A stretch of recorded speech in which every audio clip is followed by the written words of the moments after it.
और जहाज 50 साल पुराना है, सो कभी कभी खांसता भी है। माजरत के साथ जब जहाज जोर शोर से हिलने लगे तो समझ जाइएगा कि जहाज को जुकाम हो गया है। OMG। अगर आप में से कोई टॉयलेट जाए तो अंदर रखे हुए डब्बे में 5 या 10 रुपए जरूर डालकर वापस आए, क्योंकि इसका सफाई का तरीका प्राइवेट है। मन जाने चालबाज हवाई कंपनी।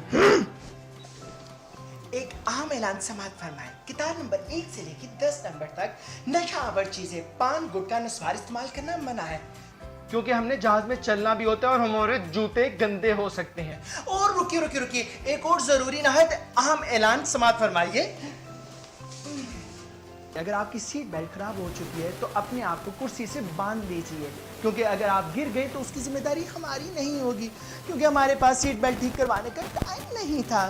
टिंग टिंग, शुक्रिया।